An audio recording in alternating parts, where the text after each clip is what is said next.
Second year এবং event শিক্ষার্থী যারা রয়েছে সকলকে স্বাগত জানাচ্ছি আজকের নবম ক্লাসে। আমাদের শেষ মুহূর্তের সাজেশনস বা শেষ মুহূর্তের প্রস্তুতি ব্যাচের আজকে নবম ক্লাস। প্রতিদিনের ক্লাসের নিয়ম যেটা, আমরা বিগত দিনে যা পড়িয়েছি বা পড়া দিয়েছি তার উপর একটি ক্লাস টেস্ট নিয়ে আমরা কি পড়াবো সেদিকে আমরা চলে যাই। তো আজকে অষ্টম ক্লাস টেস্ট, নবম ক্লাসে। তোমরা ক্লাস টেস্টটিতে পার্টিসিপেট করো। তো তোমাদের পড়া দেওয়া ছিল যেটা, দুটো আইটেম থেকে লিখতে দিচ্ছি আমি, আর তোমাদের পোস্টার পড়া দেওয়া ছিল, সমস্যা ভিত্তিক পোস্টার। তো আজকে আমি তোমাদেরকে একটু শর্ট ক্লাস নেব, বেশি বড় ক্লাস নিব না।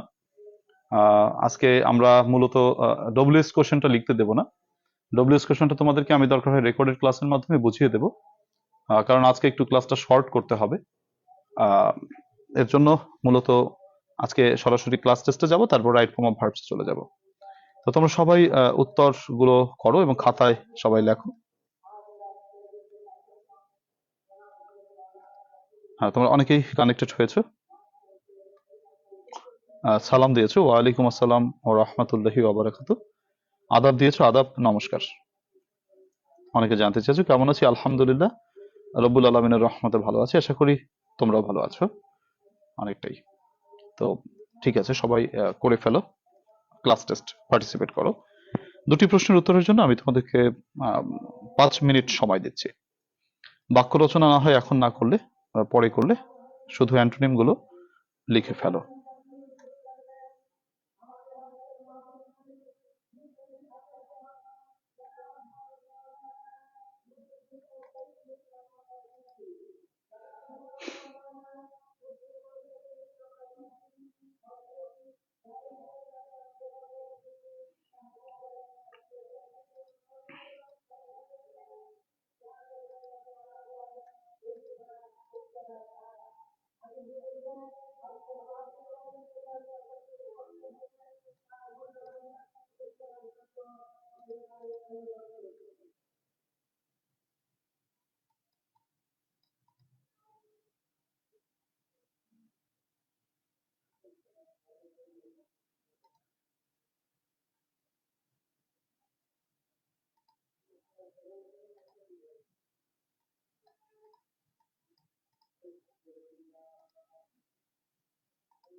ওয়ালাইকুম আসসালাম রহমতুল্লাহ। অনেকেই এসেছো।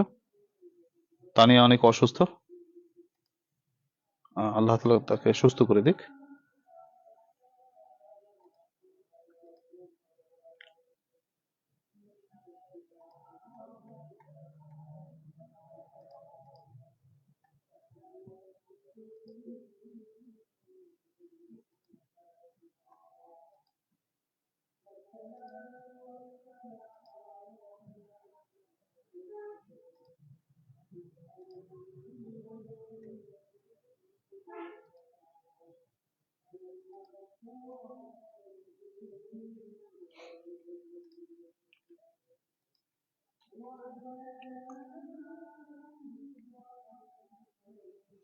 নীল অপরাজিতা আজকে প্রথম এসেছো। নীল অপরাজিতার মতো যারা আজকে প্রথম লাইভ ক্লাস করছো, তুমি আজকে নবম লাইভ ক্লাস করছো।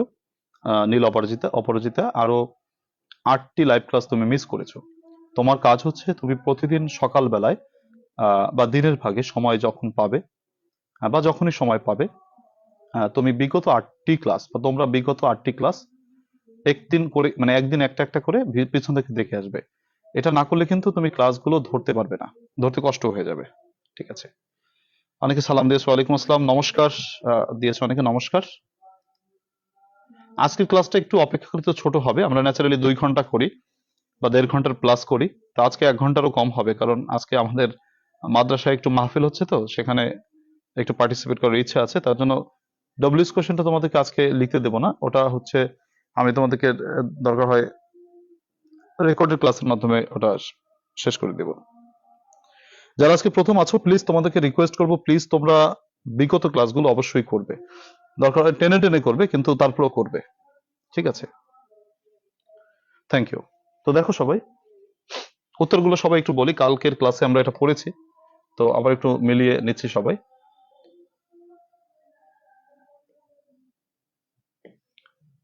আচ্ছা, I look forward to receive your letter. তোমরা যারা নতুন এসেছো, নতুনদের একটু বুঝতে অসুবিধা হতে পারে, যারা আগের ক্লাস করেছো তারা নিশ্চয়ই জানো। তোমার কিছু কিছু ফ্রেজ রয়েছে যেগুলোকে আমরা ধুলা পড়া বলি। With a view to, look forward to, get use to, with an object to, be use to, contribute to, prefer to, এরপর ভার্বের সাথে আইএনজি যুক্ত হয়। তাহলে লুক ফরওয়ার্ড টুর পরে ভার্বের সাথে আইএনজি, কাজেই রিসিভ থেকে রিসিভিং।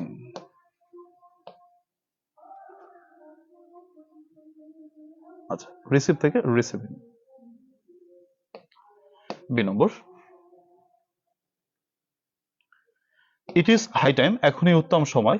তোমার দেখো ইট ইজ টাইম অথবা ইট ইজ হাই টাইমের পরে ভি টু ব্যবহৃত হয়, তাহলে চেঞ্জ থেকে changed.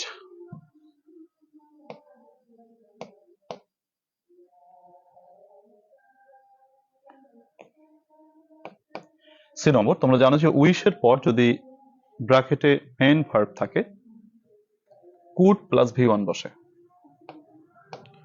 I wish I could sing a folk song.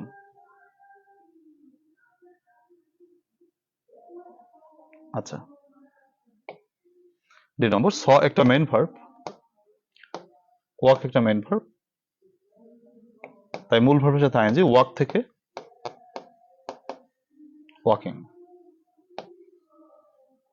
I can not help, লাফ থেকে লাফিং। তোমরা জানো যে ক্যান নট হেল্প বা কুড নট হেল্প এর পরে মূল ভার্বের সাথে আইএনজি যুক্ত হয়, তাহলে আই ক্যান নট হেল্প লাফিং, আমি না হেসে পারলাম না। ওয়ান সেকেন্ড রিভাইজ যদি করি, আই লুক ফরওয়ার্ড টুর পর ভার্বের সাথে ING, I look forward to receive থেকে রিসিভিং ইউর লেটার।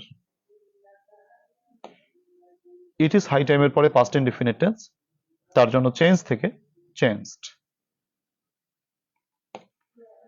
উইশ থাকলে কুড প্লাস ভি ওয়ান, তাই I wish I could sing a folk song. আমি যদি একটি লোকসঙ্গীত গাইতে পারতাম। সুমন বলেছো আইএনজি কেন হলো এ নম্বরে? সুমন, এটা হচ্ছে আমাদের সূত্র পড়েছি, তো আমরা 10 নম্বর সূত্র পড়েছিলাম, with view to, look forward to, get use to, এদের পর শূন্যস্থান থাকলে আইএনজি যুক্ত হয়, তাই রিসিভ থেকে রিসিভিং হয়েছে।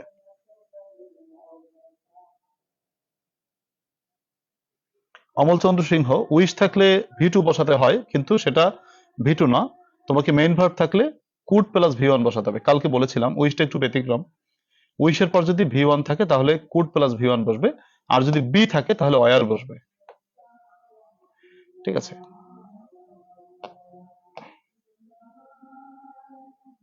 আচ্ছা, তাহলে কুড সিং। স একটা মেইন ভার্ব, তাই পরবর্তীতে ওয়াক একটা মেইন ভার্ব।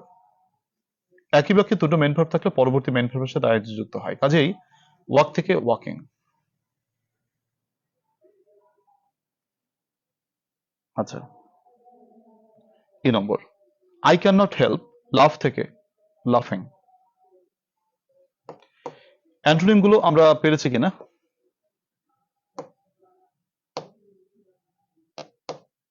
আচ্ছা, ইস্যু মানে সমস্যা, তাহলে এর সমাধান মানে বিপরীত হচ্ছে সলিউশন, সমাধান। তো এই সলিউশন দিয়ে বাক্য রচনা করতে হবে, যেমন হি গেভ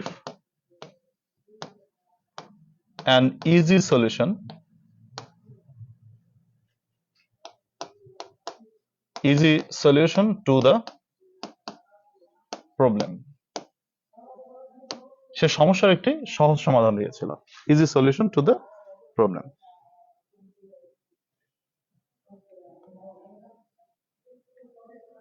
তারপরে হচ্ছে তোমার নলেজ মানে জ্ঞান, এর বিপরীত হচ্ছে ইগনোরেন্স।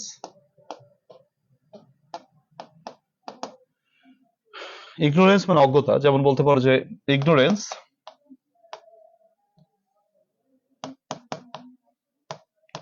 অজ্ঞতা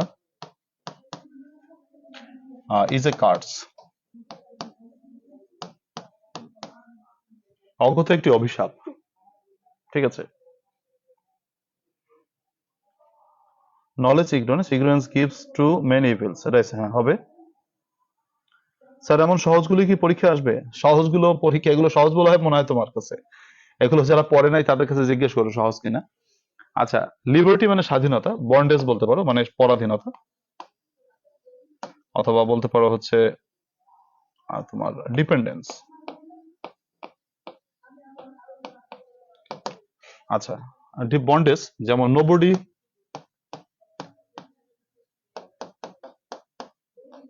লাইকস বন্ডেজ, কেউই পরাধীনতাকে পছন্দ করে না।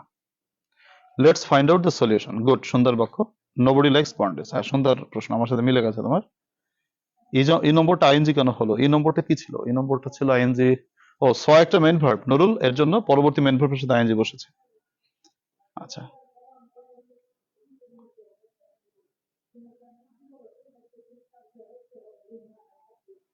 আচ্ছা,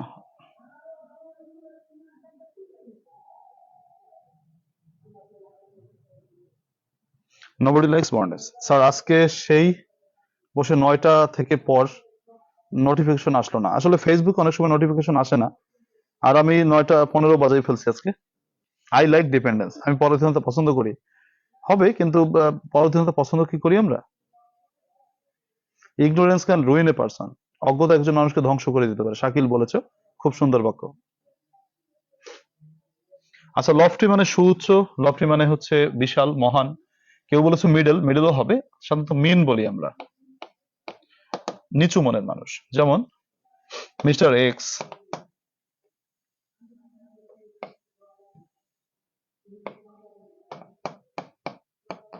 is a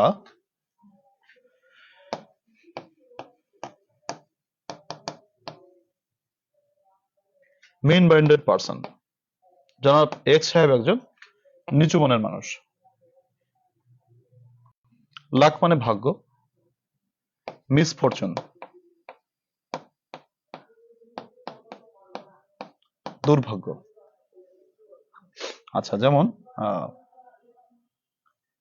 he could not pass for his misfortune, সে তার মিসফরচুনের জন্য পাস করতে পারেনি। নোবডি বিলিভস মি, আচ্ছা আচ্ছা, he is a mean minded person, right, he is a mean fellow, হ্যাঁ। Luck misfortune, it is her misfortune that he failed, good, সুন্দর।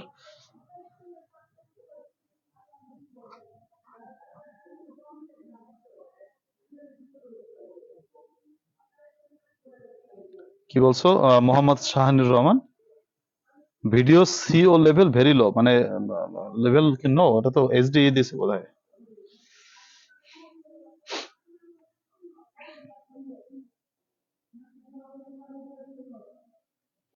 ঠিক আছে, রাইট ফর্ম অফ ভার্বসে যাই, তাই তো।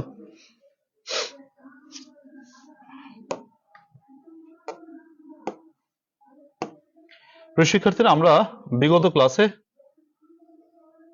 10 পর্যন্ত সূত্র করেছি, আজকে 11 নম্বর সূত্রটা দেখব। 11 কি করাইছিলাম নাকি? না, 11টা করাইনি, 11 নম্বর সূত্র থেকে করব।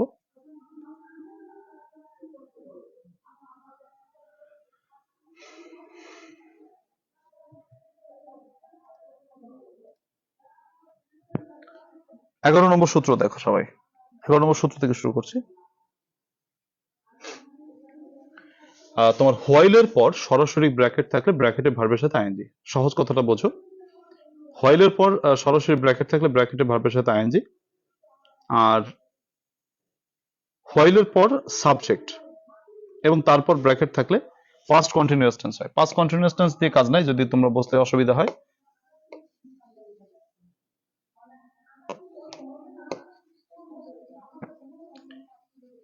আচ্ছা, এটা বাদ দিয়ে দিলাম, থাকলে আমি সংক্ষেপে লিখে মানে সহজে লিখবো। তো হোয়াইলের পর সরাসরি ব্র্যাকেট থাকলে ব্র্যাকেটে ভার্বের সাথে আইএনজি বসে। হোয়াইলের পর সাবজেক্ট এবং তারপর ব্র্যাকেট থাকলে ওয়াস বা ওয়ার বসিয়ে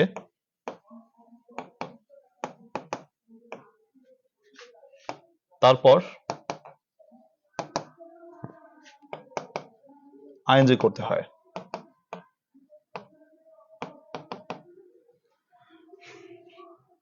দুটি শূন্যস্থান দেখো। While walk in the garden, যখন বাগানে হাঁটছিলাম, আই স এ স্নেক, আমি একটা সাপ দেখেছিলাম। এই প্রশ্নটা দেখো। While I walk in the garden, আমি যখন বাগানে হাঁটছিলাম, আই স এ স্নেক, আমি একটা সাপ দেখেছিলাম। দুটি প্রশ্নের পার্থক্যটা হচ্ছে এখানে হোয়াইলের পর সরাসরি ব্র্যাকেট, খেয়াল করো, আর এখানে পরে হোয়াইলের পর কিন্তু সরাসরি ব্র্যাকেট নাই। হোয়াইলের বাম পাশে একটা সাবজেক্ট আছে, তাই না? যদি সাবজেক্ট না থাকে, মানে সরাসরি ব্র্যাকেট থাকে, তাহলে সরাসরি আইএনজি, তাহলে ওয়াক থেকে ওয়াকিং।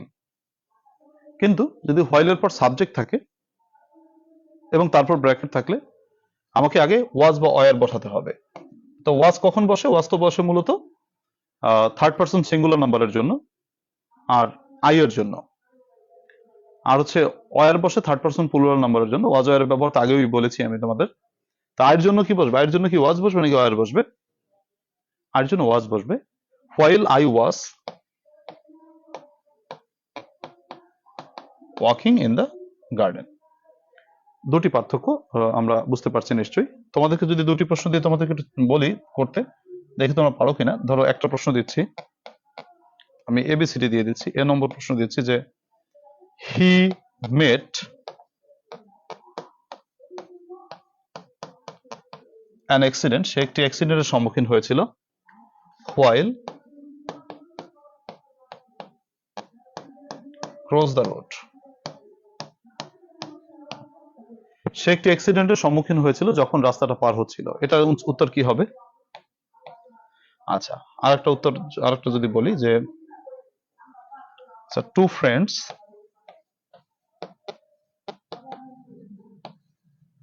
মেট এ বিয়ার, দুটি বন্ধু একটি ভাল্লুকের দেখা পেল। While they pass the jungle. তাহলে দেখি এই দুটো সবাই একটু করো তো কি হবে। দাগ নম্বর ক্রসিং। আচ্ছা ঠিক আছে,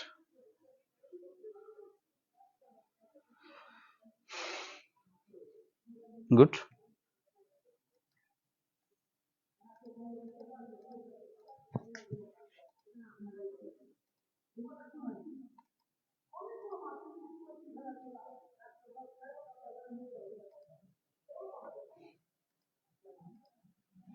আচ্ছা হ্যাঁ,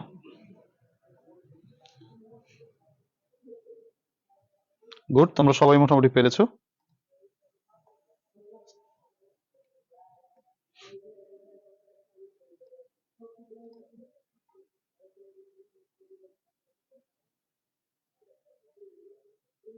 হুম, ভেরি গুড, হয়েছে।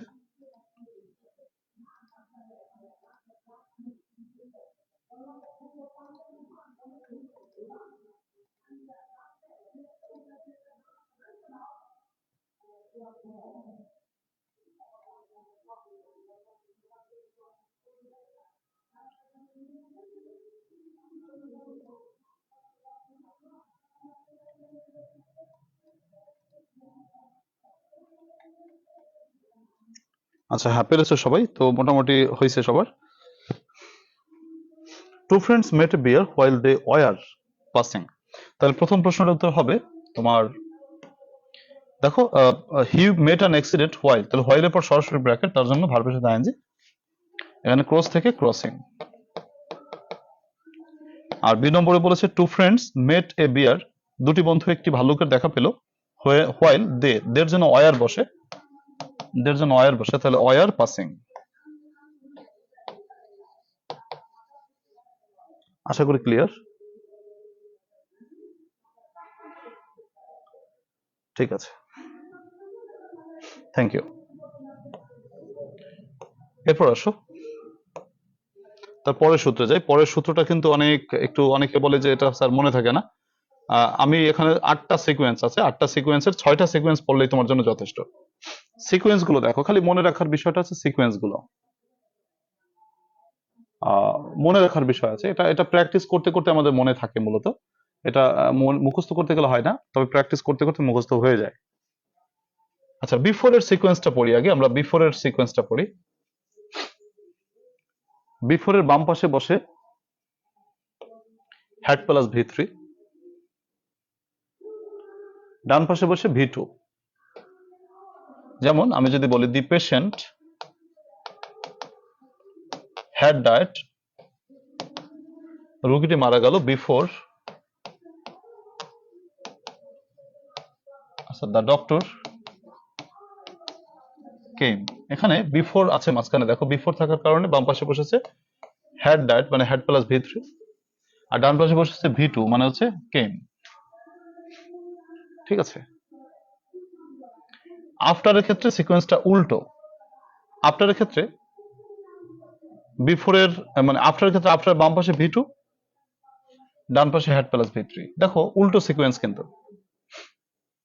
অর্থাৎ আফটার দিয়ে যদি বাক্যটা গঠন করতাম তাহলে এভাবে বলতাম যে দি পেশেন্ট ডায়েট, রোগী মারা গেলেন, after the doctor had come. তাহলে আফটার, দেখো আফটার থাকার কারণে বাম পাশে V2 মানে ডায়েট কিন্তু বসেছে, হ্যাড ডায়েট বসে নাই। আর বাম পাশে V2, ডান পাশে had plus V3, had come. কেননা কামের তো কাম কেম কাম, তোমরা জানো কামের পাস্ট পার্টিসিপল কাম। তো এই হচ্ছে কথা। দুটো সিকোয়েন্স আমাদের মনে রাখতে হবে। বিফোরের বাম পাশে হ্যাড প্লাস V3, ডান পাশে V2।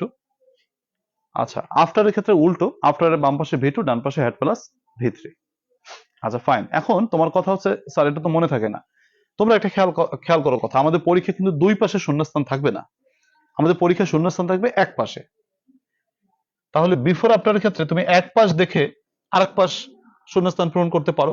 যেমন ধরো এক পাশে যদি হ্যাড প্লাস V3 দেওয়া থাকে তাহলে অন্য পাশে V2 বসবে, তাই না? আবার মনে করো এক পাশে যদি V2 দেওয়া থাকে তাহলে অন্য পাশে হ্যাড প্লাস V3 বসবে। একটা জাস্ট দেওয়া থাকবে, তাহলে ওইটা দেখে তো আরেকটা তোমাকে বসাতে পারবে তুমি। তবে সাধারণত আমরা বিগত বছরের প্রশ্ন বিশ্লেষণ করে যেটা দেখি, আজও পর্যন্ত বিফোরের ডান পাশে কখনো শূন্যস্থান চায় নাই, বিফোরের বাম পাশে শূন্যস্থান চেয়েছে। অর্থাৎ তোমাকে হ্যাড প্লাস V3 এর শূন্যস্থানটাই মূলত চেয়েছে। আফটারের ক্ষেত্রে সাধারণত ডান পাশে হ্যাড প্লাস V3টাই চেয়েছে, বিফোরটাই বেশি আসে পরীক্ষায়। এই হচ্ছে কথা। তাহলে বিফোর আফটার আশা করি তোমরা বুঝতে পেরেছ। এরপর আমরা যদি যাই, তারপরে এই প্রথম সিকোয়েন্স দ্বিতীয় সিকোয়েন্স হয়ে গেল। তৃতীয় এবং চতুর্থ সিকোয়েন্সটা দেখো। সিন্স যদি মাঝখানে থাকে, সিন্স দিয়ে আরেকটা বাক্য আমরা করেছি, সেটা হচ্ছে present perfect continuous tense.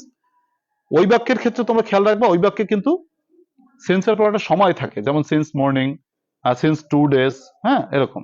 Since কি বলি ইয়েস্টারডে, সিন্স লাস্ট মানডে, এরকম থাকে। কিন্তু এক্ষেত্রে সিন্স অর্থটা আলাদা, এক্ষেত্রটা আলাদা। সিন্সের বাম পাশে যদি দেখো প্রেজেন্ট টেন্স আছে, প্রেজেন্টের যে কোনো টেন্স আছে,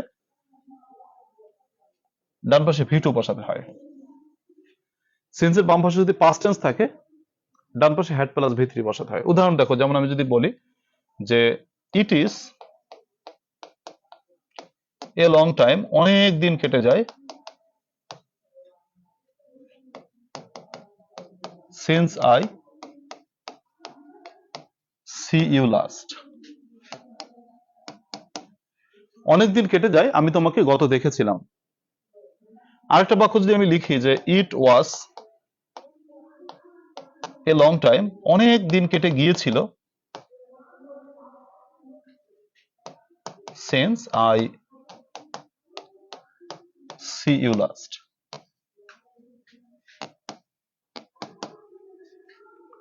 দুটি প্রশ্নের সিকোয়েন্স একটু খেয়াল করো, দুটি প্রশ্নের সিকোয়েন্স একটু খেয়াল করো। দুটি প্রশ্নের সিকোয়েন্সটা হচ্ছে তোমার সিন্সের বাম পাশে যদি প্রেজেন্ট টেন্স থাকে, ডান পাশে V2। সিন্সের বাম পাশে পাস্ট টেন্স থাকলে ডান পাশে হ্যাড প্লাস V3। তো দেখো এখানে কি বলেছে, প্রথম প্রশ্নটা যে it is a long time since, তাহলে সিন্সের বাম পাশে দেখো it is a long time, এটা কি প্রেজেন্ট টেন্স না? এটা হচ্ছে প্রেজেন্ট টেন্স। তাহলে যদি প্রেজেন্ট টেন্স হয় তাহলে তোমার ডান পাশে বসবে V2, তাহলে সি থেকে আসবে স। আচ্ছা আমি কালো কলম দিয়ে লিখি এটা। এখানে সি থেকে কি আসবে বলো, স, ভি2। আর এখানে তুমি বাম পাশে দেখো লেখা রয়েছে ইট ওয়াজ এ লং টাইম, ওয়াজ, এটা পাস্ট টেন্স, তাহলে পাস্ট টেন্স থাকার কারণে ডান পাশে বসবে হ্যাড প্লাস ভি3। তাহলে এখানে এই দ্বিতীয়টার উত্তরটা হবে হ্যাড সিন। প্রথমটার উত্তর স মানে ভি2, কারণ সেন্সের বাম পাশে প্রেজেন্ট টেন্স আছে। আর দ্বিতীয়টার উত্তর হ্যাড সিন, কারণ হচ্ছে সেন্সের বাম পাশে পাস্ট টেন্স রয়েছে। আচ্ছা, সহজ কথা একটু মনে রাখি আপাতত, পরে এক্সারসাইজের মাধ্যমে এটা ঠিক করে নেব আমরা। এরপর চতুর্থ এবং পঞ্চম পঞ্চম এবং ষষ্ঠ সিকোয়েন্সটা দেখো, একই কথা, ওই সেন্সের মতোই। অ্যাজ ইফ অথবা অ্যাজ দো যদি মাঝখানে থাকে, বাম পাশে যদি প্রেজেন্ট টেন্স থাকে, ডান পাশে ভি2। অ্যাজ ইফ অথবা অ্যাজ দোর বাম পাশে যদি পাস্ট টেন্স থাকে, ডান পাশে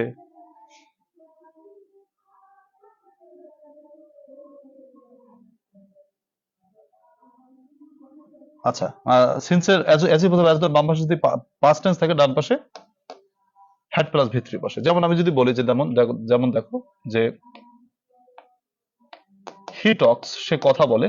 আচ্ছা, আমি কোথায় লিখি, এখানে লিখি, হি টক্স, সে কথা বলে, অ্যাজ ইফ, যেন মনে হয়,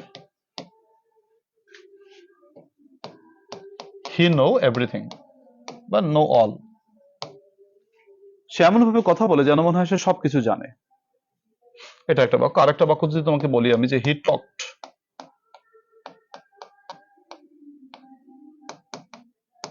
অ্যাজ ইফ, সে কথা বলেছিল যেন মনে হয় হি নো এভরিথিং, সে সবকিছু জানে।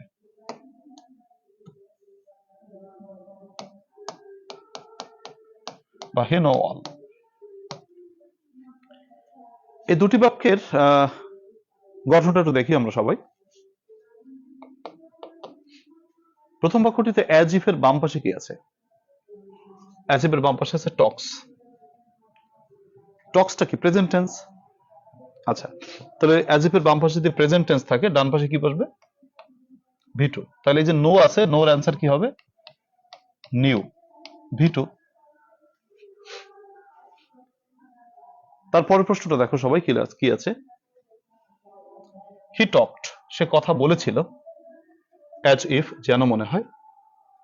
অ্যাজ ইফ এর বাম পাশে টকটা কি বলো? Past tense. তাহলে পাস্ট টেন্স থাকার কারণে ডান পাশে হ্যাড প্লাস ভি3। তাহলে হ্যাড নাউন। তাহলে আমাদের 6টা সিকোয়েন্সের মধ্যে প্রথম দুটো সিকোয়েন্স হচ্ছে তোমার বিফোর আফটার সিকোয়েন্স। বিফোর এর বাম পাশে হ্যাড প্লাস ভি3 থাকলে ডান পাশে ভি2। আফটারের ক্ষেত্রে বাম পাশে ভি2 থাকলে ডান পাশে হ্যাড প্লাস ভি3। সিন্স এবং সিন্স আর অ্যাজ ইফ অ্যাজ দোর সূত্র একই, যে বাম পাশে প্রেজেন্ট টেন্স থাকলে ডান পাশে ভি2, বাম পাশে পাস্ট টেন্স থাকলে ডান পাশে হ্যাড প্লাস ভি3। অ্যাজ ইফ অ্যাজ দোর ক্ষেত্রে একই কথা, বাম পাশে প্রেজেন্ট টেন্স থাকলে ডান পাশে ভি2, আর বাম পাশে পাস্ট টেন্স থাকলে ডান পাশে হ্যাড প্লাস ভি3। পরের যে দুটো সিকোয়েন্স আছে, এই দুটো না পড়লেও হয়, দুটো পরীক্ষায় তেমন একটা আসে না, বা আসেই না, কখনো আসেই নাই, তাই দুটো আমরা বাদ দিলাম। এই 6টা সিকোয়েন্সের মোটামুটি মুখস্থ রাখো। আর তোমরা মোটামুটি হয়তো বুঝতে পেরেছো, কিন্তু মনে রাখাটা খুবই কঠিন ব্যাপার। তো তারপর একটু দেখো, তোমরা চেষ্টা করো, এখানে একটু প্র্যাকটিস রয়েছে, এই প্র্যাকটিস গুলো তোমরা চেষ্টা করো। 78, 79 এটা দুটো অ্যান্সার করা লাগবে না, এই দুটো পরীক্ষা আসে না। তোমরা এই তোমার 72, 73, 74, 75, 76, 77 এই 6টা প্রশ্ন সবাই একটু উত্তর লিখে ফেলো, দেখি কার কটা হয় এবং তোমরা বুঝতে পেরেছো কিনা। সবাই একটু চেষ্টা করো।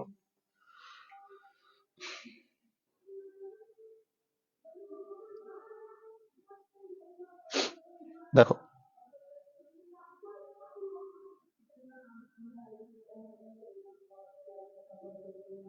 সিকোয়েন্সটা মনে রাখতে হবে, কোনো কঠিন না, এটা খুবই সহজ, এটাই সব থেকে সহজ ব্যাপার আমার কাছে মনে হয়, কারণ এটা হচ্ছে বাম পাশ ডান পাশ মনে রাখতে হবে সিকোয়েন্স।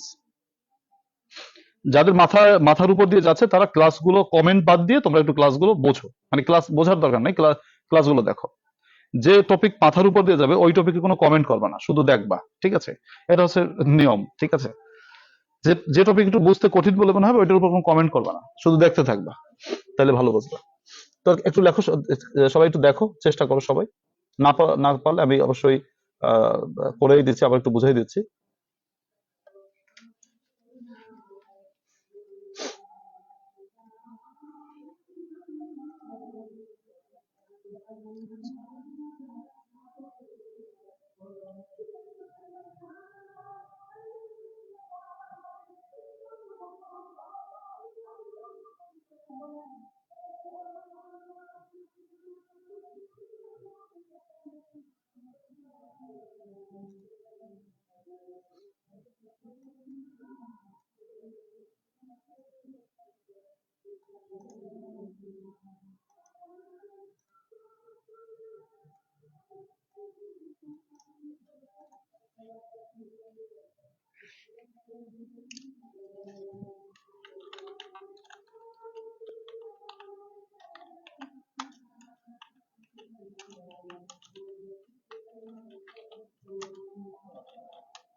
আচ্ছা, থ্যাংক ইউ। তো দেখো করছো কিনা সবাই? আচ্ছা, দেখো সবাই একটু আমরা মিলিয়ে দেখি। প্রথমে বলেছিলাম কি, বিফোর বিফোর এর বাম পাশে বসে হচ্ছে হ্যাড প্লাস ভি3, আর বিফোর এর ডান পাশে বসে ভি2। আমি তোমাদের দুটোই মূলত দিয়েছি শূন্যস্থান। পরীক্ষা দুটো থাকে না, একটা থাকে। তো বিফোর এর বাম পাশে আমরা পড়েছি কি বলো? হ্যাড প্লাস ভি3, ডান পাশে ভি2। তাহলে ব্র্যাকেটে যে ভার্বটা আছে তার হ্যাড প্লাস ভি3 বসবে। এখানে ডাই রয়েছে, তাহলে আমাদের বসাতে হবে দি পেশেন্ট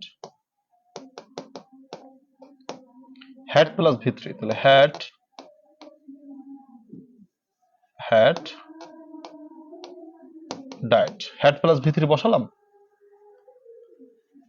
বিফোর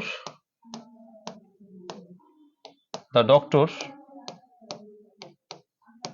কাম থেকে ভি2 হচ্ছে কেইম, তাই না? খুবই ঠান্ডা মাথায় দেখো। 53 নম্বরে আমরা বলেছিলাম আফটার যদি মাঝখানে থাকে তাহলে আফটারের বাম পাশে বসে ভি2, ডান পাশে হ্যাড প্লাস ভি3। এটা আমরা উপরে বলেছিলাম। তাহলে আফটারের বাম পাশে ব্র্যাকেটে ডাই আছে, তাহলে ডাই এর ভি2 বসবে। ডাই এর ভি2 কি? ডায়েট।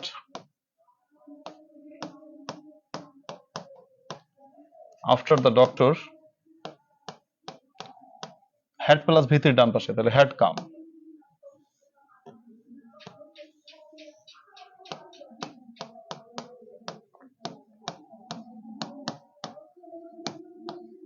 Had come.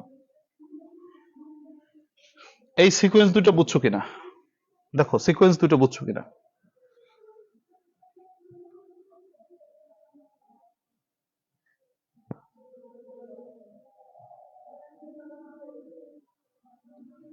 আচ্ছা দেখো, দুটো সিকোয়েন্স বুঝছি আমরা আশা করি। পরের দুটো সিকোয়েন্স বোঝো। সিন্সের বাম পাশে যদি প্রেজেন্ট টেন্স থাকে, সিন্সের বাম পাশে কি থাকে? প্রেজেন্ট টেন্স, তাই তো? সিন্সের বাম পাশে যদি প্রেজেন্ট টেন্স থাকে, ডান পাশে তাহলে ভি টু বসে। এটা আমরা উপরের বক্সে পড়েছি, বক্সটা দেখে আমাদের মুখস্থ রাখতে হবে সবসময়। সিন্সের বাম পাশে যদি প্রেজেন্ট টেন্স থাকে, তাহলে এখন বাক্যটা সিন্সের বাম পাশ পড়ো যে প্রেজেন্ট টেন্স নাকি পাস্ট টেন্স আছে। লেখা রয়েছে it is a long time, অনেক দিন কেটে যায়। এটা প্রেজেন্ট টেন্স, তো ইজ আছে, তো এটা দেখে তো বোঝা যাচ্ছে যে প্রেজেন্ট টেন্স। তো যেহেতু বাম পাশে প্রেজেন্ট টেন্স আছে, ডান পাশে ভি টু বসবে, ভি টু সির ভি টু বসবে। তাহলে বলতে হবে it is a long time, অনেক দিন কেটে গেছে, সিন্স আই, সির ভি টু হচ্ছে স হিম। ক্লিয়ার? আচ্ছা ফাইন। আমরা 75 নম্বর বাক্যটা দেখি কি বলেছে। ইট ওয়াজ এ লং টাইম, মাঝখানে সিন্স আছে, তো সিন আছে। আমরা জানি যে সিন্সের বাম পাশে প্রেজেন্ট টেন্স থাকলে ভি টু বসে, ভালো কথাটা পড়ছে, ওটা বুঝলাম। কিন্তু সিন্সের বাম পাশে পাস্ট টেন্স থাকলে ডান পাশে কি বসে? Had plus V three. ওটা তো আমরা বক্সে পড়লাম একটু আগে। তাহলে আমাদেরকে দেখো, এটা এবার বাক্যটা পড়ো, কি লেখা আছে। ইট ওয়াজ এ লং টাইম, এটা ছিল ইজ আর এটা হচ্ছে ওয়াজ। তাহলে ওই ইজটা তো প্রেজেন্ট টেন্স আর ওয়াজটা পাস্ট টেন্স। তাহলে ইজটা প্রেজেন্ট টেন্স থাকার কারণে ভি টু বসছে স, আর ওয়াজটা পাস্ট টেন্স থাকার কারণে তোমাকে বসাতে হবে ইট ওয়াজ এ লং টাইম সিন্স, ডান পাশে হ্যাড প্লাস ভি থ্রি, তাহলে হ্যাড সিন। পার্থক্যটা হচ্ছে কোথায় স বসলো আর কোথায় হ্যাড সিন বসলো, এই বিষয়টা বুঝতে হবে। স হচ্ছে ভি টু আর হ্যাড সিন হচ্ছে হ্যাড প্লাস ভি থ্রি। তাহলে এই স বসেছে কারণ বাম পাশে সিন্সের বাম পাশে প্রেজেন্ট টেন্স ছিল, তার জন্য স বসেছে। আর সিন্সের বাম পাশে পাস্ট টেন্স ছিল, তার জন্য হ্যাড সিন বসেছে। সিকোয়েন্সটা বুঝতে হবে।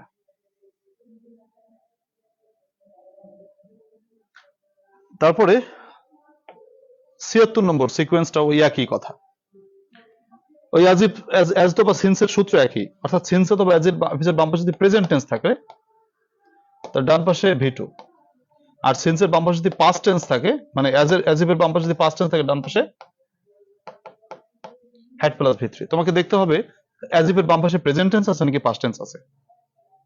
তুমি দেখতে পাচ্ছ এখানে লেখা রয়েছে হি টক্স, টক্স এটা প্রেজেন্ট টেন্স, তার জন্য নোর ভি টু, নিউ।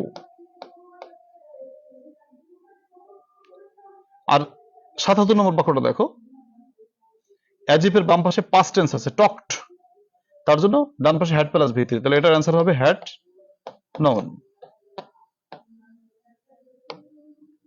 সিকোয়েন্স গুলো আবার বলি। প্রথম সিকোয়েন্স, বিফোর এর বাম পাশে হ্যাড প্লাস ভি থ্রি, ডান পাশে ভি টু। আফটার এর বাম পাশে ভি টু, ডান পাশে হ্যাড প্লাস ভি থ্রি। এই দুটো সিকোয়েন্স আমাদের মনে রাখতে হবে, রাখতেই হবে, মানে রাখতেই হবে। এটা পরীক্ষা প্রচুর আসে, তার জন্য মনে রাখতেই হবে।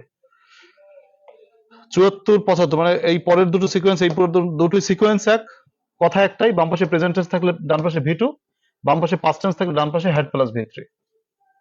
বাম পাশে প্রেজেন্ট টেন্স থাকলে ডান পাশে ভি টু, বাম পাশে পাস্ট টেন্স থাকলে হ্যাড প্লাস ভি থ্রি।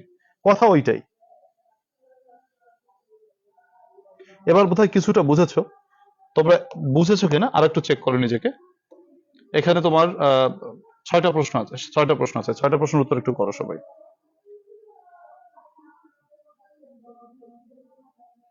এই 6টা করো, এবার 6টা করো। এই যে দেখো, এই যে বিগত বছরের প্রশ্ন, নাসরিন, নীলাদ্রি নাসরিন, এই যে লিখছি আমি, এই 6টা প্রশ্ন দেখো, এই 6টা প্রশ্ন করো, এই 6টা জাতীয় বিশ্ববিদ্যালয়ের প্রশ্ন। কবে কোথায় কি এসেছে এই 6টা দেখো, একটু দেখো।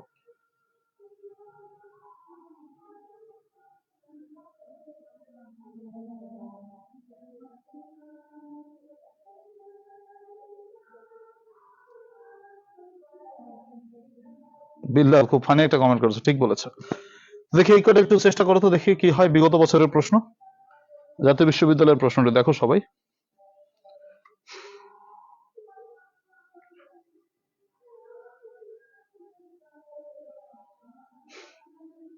গুড। তানিয়া তারিক ঠিক বলেছো, বাম আর ডান মুখস্থ করা লাগবে। রাইট, ঠিক বলেছো।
হ্যাঁ, ওয়াজ শোনা যায়। হ্যাঁ ইয়াসিন, আমাদের মাদ্রাসায় ওয়াজ মাহফিল হচ্ছে, তো তোমাদের ক্লাসটা শেষ করে ওখানে যাবো ইনশাল্লাহ।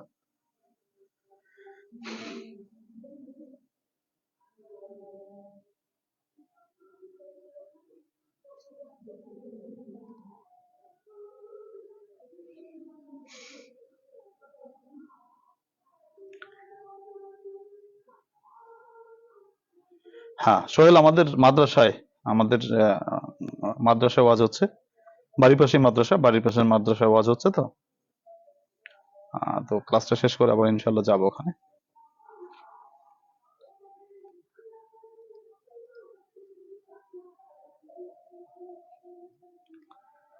ফজলে রাব্বি বলছে বক্তাকে, বক্তা হচ্ছে লোকাল বক্তা। সেই লোকাল বলতে খুব মানে ভাইরাল কোনো বক্তা না, হয়তো কোনো এক মাদ্রাসার মোহতামিম হয়তো। আমি আসলে খোঁজ খবর রাখি নাই বক্তাকে।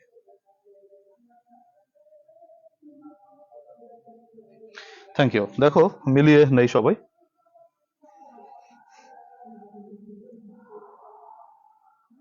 মায়াজ বলেছে দেখা যায় না, আমরা তো বোধহয় ক্লিয়ারলি দেখতে পাচ্ছি। মায়াজ, তোমার নেটে বোধহয় প্রবলেম, একটু দেখো তো, বের হয়ে আবার একবার ঢোকো, তাহলে হয়তো হয়ে যাবে।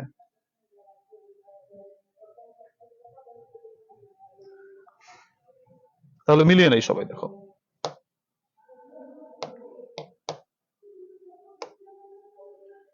আচ্ছা, এ নম্বর প্রশ্নটা হচ্ছে, did I stop before the guests came?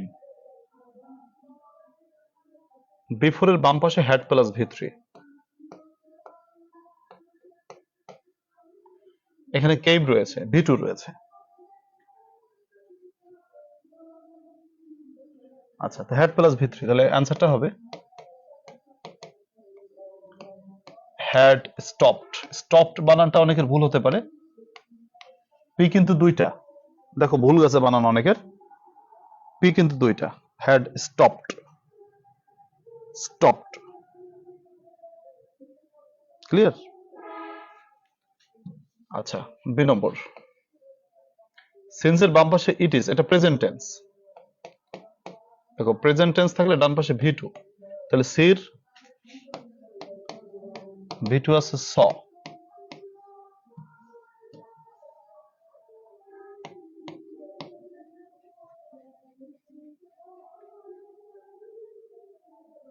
Saw, C নম্বর। ব্র্যাকেটে যখন টু থাকবে, টু মনে করো নাই, তাহলে বিফোর এর বাম পাশে হবে হচ্ছে হ্যাড প্লাস ভি3, তাহলে এটার অ্যান্সার হবে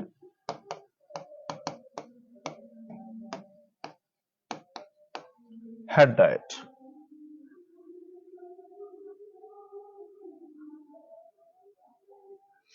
পরীক্ষায় শুধু উত্তর লিখলেই হয়।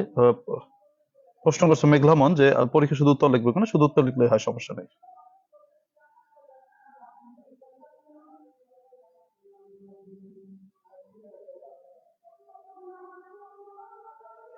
স্পেস আর করা যাবে না, রুল আমি এটা স্পেস করে বোঝালে ভালো হতো, কিন্তু এটা জায়গা নেই, তার জন্য আমি এভাবে লিখতেছি। দেখো অ্যাজ ইফ এর বাম পাশে এটা পাস্ট টেন্স, তো পাস্ট টেন্স থাকার কারণে হ্যাড প্লাস ভি থ্রি বসবে, তাই না? তাহলে এটার অ্যান্সার হবে ডি নম্বর অ্যান্সারটা হবে had known, had known ই নম্বর।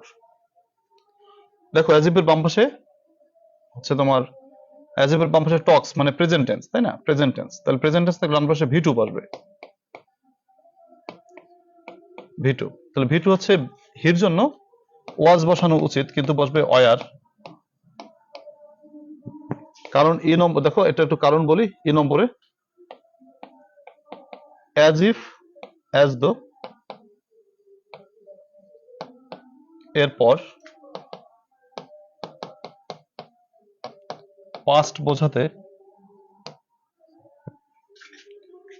সবার ক্ষেত্রে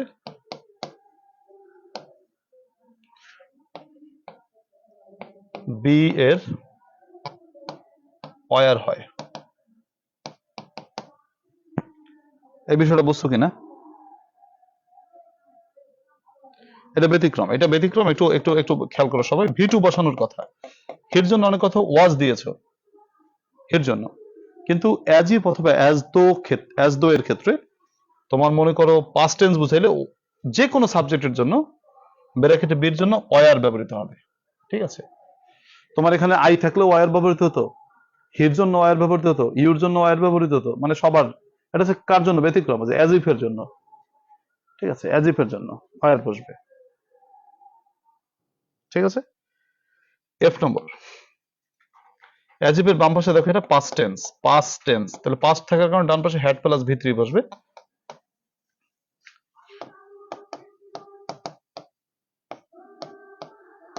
হ্যাড নন, হ্যাড নন। দেখো তো সবাই বুঝেছো কিনা? উইশের মতো, রাইট? উইশের মতো, সোহেল ঠিক বলেছো। আচ্ছা তাহলে দেখো তো সূত্রগুলো বুঝছো কিনা, আবার একটু আমি বলি, সবাইকে একটু মনোযোগ দিয়ে বোঝো। সিকোয়েন্স গুলো মনে রাখতে হবে, আমি সিকোয়েন্স গুলো আবার একটু রিপিট করছি, সবাই দেখো। তোমার বিফোর এর বাম পাশে had plus V three, before এর বাম পাশে হ্যাড প্লাস ভি থ্রি, তাহলে স্টপ এর had plus V three, had stopped. Since এর বাম পাশে প্রেজেন্ট টেন্স থাকার কারণে ডান পাশে ভি টু, তাহলে সর ভি টু হচ্ছে, সির ভি টু হচ্ছে স। তারপর দেখো যে গেল, তারপর বিফোর এর বাম পাশে হ্যাড প্লাস ভি থ্রি, তাহলে ডাইর had plus V three, had died. As if এর বাম পাশে পাস্ট টেন্স থাকলে ডান পাশে had plus V three, had known. As if এর বাম পাশে প্রেজেন্ট টেন্স থাকলে ডান পাশে ভি টু বসে, তো অ্যাজ ইফ একটু ব্যতিক্রম, ওয়ার বসাতে হয়। অ্যাজ ইফ এর বাম পাশে পাস্ট টেন্স থাকলে ডান পাশে হ্যাড প্লাস ভি থ্রি, তাহলে হ্যাড নন। আস্তে আস্তে বোঝো সবার।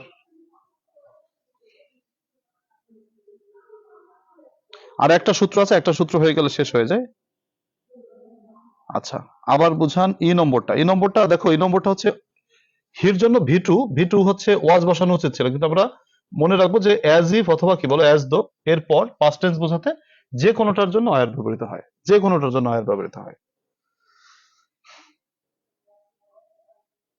তো ঠিক আছে, আমরা এইগুলো কিছুই না, এগুলো কিছুই না, মূল ব্যাপারটা হচ্ছে এই যে সিকোয়েন্স গুলো, এই সিকোয়েন্স গুলো আবার মানে মনে রাখতে হবে। এই সিকোয়েন্স গুলোই হচ্ছে মেইন আমাদের মনে রাখার বিষয়টা, ঠিক আছে?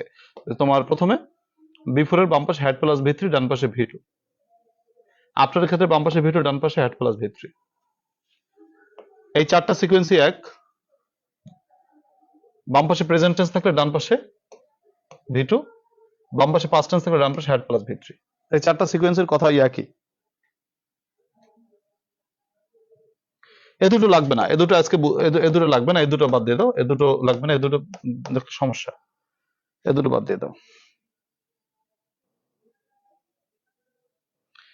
এই কয়েকটা রুলস পড়লেই কমন পাবো ইনশাল্লাহ, এই কয়টা রুল পড়লেই কমন পাবো, 13টা সূত্র পড়লেই যথেষ্ট। ঠিক আছে, তো আজকে তোমরা বুঝতে পেরেছো নিশ্চয়ই। তো আবার যদি সমস্যা যদি মনে বোধ করো, যারা তো পড়েছো তারপর এটা স্ক্রিনশট দিয়ে রাখো, দরকার আরেকবার একটু লেখবা, এটা স্ক্রিনশট দিয়ে রাখো, আরেকবার বাসায় লেখবা, লেখা দরকার নিজেরা কারেক্ট করবা হয়েছে কিনা। আবার একটু স্ক্রিনশট দিয়ে রাখো, হয়তো বা যারা একটু কম কম বুঝেছো তারা আবার একটু স্ক্রিনশট দিয়ে রাখলে দেখা যায় যে হয়ে যাবে, তাই না? ঠিক আছে, এটা স্ক্রিনশট দিয়ে আবার একবার করবা, মানে বাসা আরেকবার লিখবা, তাহলে ভুলগুলো আবার একটু বের হয়ে যাবে। ঠিক আছে,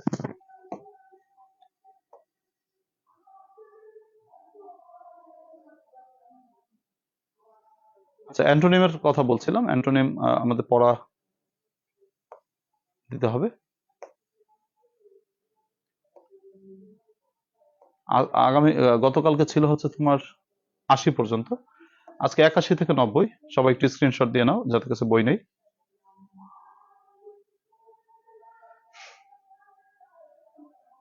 একাশি থেকে ৯০ সবাই একটু স্ক্রিনশট দিয়ে রাখতে পারো। ৮১ বলতে তোমার মেজরিটি থেকে নয়েজ পর্যন্ত।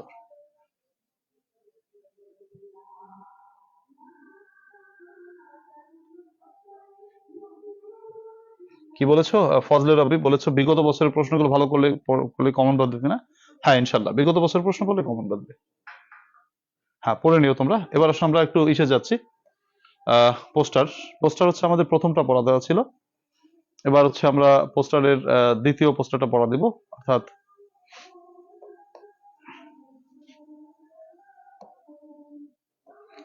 আচ্ছা গতকালকে সমস্যা ভিত্তিক পোস্টার দিয়েছিলাম, আজকে আমরা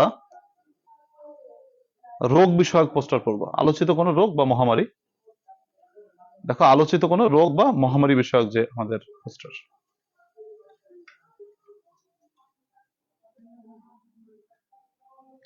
আচ্ছা তো দেখো পোস্টার কি বলেছে, আলোচিত কোনো রোগ বা মহামারী, যেমন সেটা হতে পারে ডেঙ্গু ফিভার, সেটা হতে পারে Omicron variant of COVID-19, chikungunya COVID-19 বা কোনো যে কোনো রোগ আর কি। তো প্রথমে আমরা লিখবো যে বি অ্যাওয়ার অফ ড্যাশ, টপিকের নামটা লিখবো, যেমন be aware of dengue fever, save your life, আপনার জীবনকে বাঁচান। Be aware of dengue fever because dengue fever is now a matter of concern for all. Dengue fever is spreading in an epidemic form. Dengue fever takes a heavy toll of life. The patients have to bear a heavy pain. Our government puts special importance on dengue fever. এই ঘরটা কি pencil দিয়ে করতে হবে? হ্যাঁ, এই ঘরটা pencil দিয়ে করবে। তারপর দেখো, so it is high time, তাই এখনই উত্তম সময়, we became aware of dengue fever, আমরা ডেঙ্গু ফিভার সম্পর্কে সচেতন হই, and follow health rules declared by World Health Organization, বিশ্ব স্বাস্থ্য সংস্থা কর্তৃক ঘোষিত নিয়মগুলোকে আমরা ফলো করি, circulated by the students of government ABC college. তো প্রথমে ১, ২, ৩, ৪, ৫, ৬, এই ৬টা জিনিস আমাকে আমরা পোস্টারে কি করব, মেনটেন করব।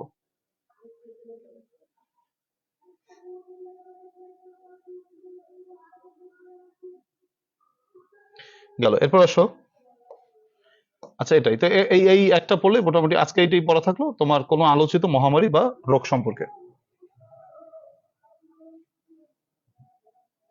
১ পেজে লিখতে হবে কিনা? হ্যাঁ অবশ্যই ১ পেজে লিখবা। স্যার টপিকটা ১ লাইনে না ধরলে সমস্যা হবে? হ্যাঁ সমস্যা হবে, মানে ১ লাইনে না ধরলে সমস্যা হবে না, ছোট করে লিখবে, একেবারে পিচ্ছি করে লিখবা, মানে যত পিচ্ছি করে লিখতে পারো চাপাইয়া। এটা তো ছোট স্লোগান, এটা ছোট হবে, এটাও ছোট হবে, বেশি বড় হবে না, ঠিক আছে? যত চাপাই লিখতে পারো, যত চাপাই লেখার জন্য। স্যার আজকে ডব্লিউএস কোয়েশন হয়নি না, আজকে ডব্লিউএস কোয়েশন করিনি মোরসালিন, আগামী দিন দেখি পারি কিনা। আর তাছাড়া তোমাদের রেকর্ডেড ক্লাসের মাধ্যমে তারপর ডব্লিউএস টা সাইজ করবো, না পারলে কালকে আমরা দেখবো, মানে সমস্যা নেই, আজকে একটু ক্লাসটা শর্ট হলো এর জন্যই। তো প্রিয় শিক্ষার্থীরা, তোমাদের যা পড়া দেওয়া থাকলো সেটা বাসায় পড়ো, আগামীকাল দেখা হবে ইনশাল্লাহ। সবাইকে আল্লাহ তাআলা ভালো রাখুক সেই শুভকামনা রেখে আজকের ক্লাস থেকে বিদায় নিচ্ছি। শুভরাত্রি, আল্লাহ হাফেজ।